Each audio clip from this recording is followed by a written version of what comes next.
We have on the line with us Skeed Borkowski of the Northern Lights Lodge, who was at the town hall meeting yesterday about the devastation, environmental devastation. Thanks for joining us. Thank you for having me on. Let's talk about the town hall meeting. What was the mood like there? People are angry. They're definitely angry in town, and it was an accident that was avoidable. So that's basically everyone's lives here have just changed drastically. We've lived here for 45 years and have basically brought up our children, grandchildren, and have been on these waters for that long.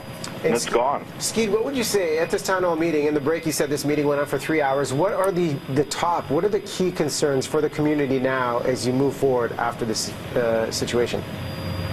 The town is still in shock.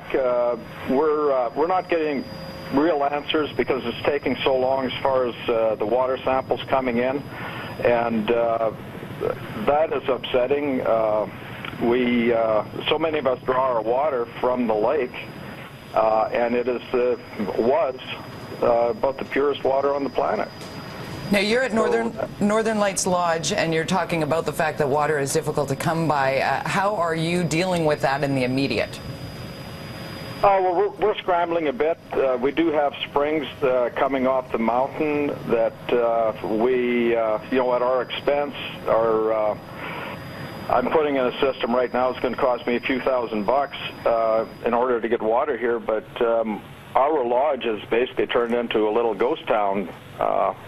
We normally would accommodate about 25 people now, and we have a news group here, and that's about it.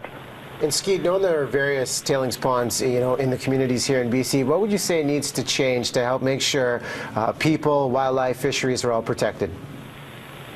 I think people, the powers that be, need to listen to their operators on the ground, because I do know, and there will be a person coming forward and a number of people that were equipment operators, etc., on that pond, and were pleading and getting very angry with supervisors that did not acknowledge that fact that this dam was about to breach.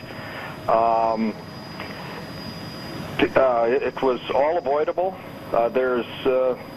There's just no need for this. I have to have not better supervision, but I think the ministry should be more involved.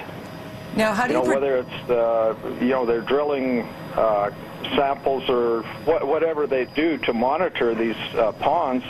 I think they got behind. Well, I know they got behind, and they couldn't catch up. Now, this was going on since 2011. Right, so this didn't come, you've had past concerns about this particular tailings pond. I did not, well, I had concerns because I would have coffee with this individual every couple of weeks, and he would come to our place, and he was so angry with management not listening.